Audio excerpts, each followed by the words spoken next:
Hey, Pastor Dan here from Dexter Gospel Church. Thanks for watching this Proverbs Practical. Today's verse looks at one of the ways God helps us to grow and improve. We're in Proverbs 3, verses 11 and 12. It says, "My son, despise not the chastening of the Lord, neither be weary of his correction. For whom the Lord loves, he corrects, even as a father the son in whom he delights." This passage is quoted almost verbatim over in Hebrews 12:5 and following. There, the point is that God's discipline is not fun, but it's for our good, in that it produces holiness in us. Sometimes problems in our lives are not because God doesn't love us, but because He does love us and wants us to live up to our potential in Him.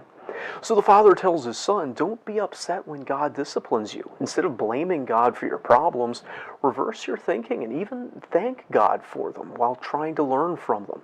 He does that to all of His children, so we'll learn to be better children of our Heavenly Father.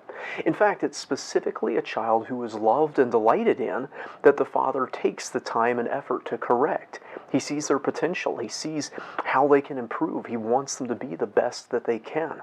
Discipline is not the opposite of love. Rather, done properly, it is an expression of love. The opposite of love from God or a parent isn't correction, it's neglect. God does not neglect His children. He provides for them. He protects them. He gives us everything we need to succeed, but that includes correction and discipline. Now, often we hate the bad things that enter our lives or the times of spiritual frustration, but God is using those times and those things to shape and mold us, to improve us. And that's part of the life of every child of God, because none of us are perfect, but God's goal is to bring all of us to perfection. He's not often content with not living up to our potential, and He brings discipline, correction, chastening into our lives to help us achieve what we can in Him. This is one reason why the gospel of grace doesn't mean that we can just go live however we want and expect God to be okay with it. We become His children by grace, but once in the household of grace, we are expected and obligated to act like we belong there. And if we don't, the Father will correct us. You don't want that, but when it happens, be attuned to it and ready to swiftly change whatever brought it on.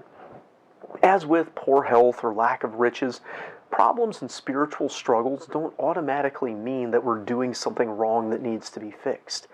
But it is wise to consider that as a possibility when we think we might be under the chastening of God.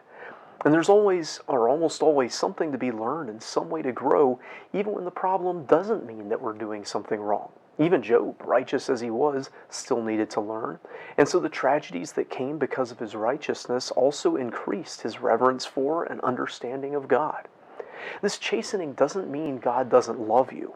It means He loves you too much to leave you the way that you are when you could be so much more. I hope this video is a help to you. If so, give it a thumbs up. If you haven't already, subscribe to our channel for more comments on the Scriptures.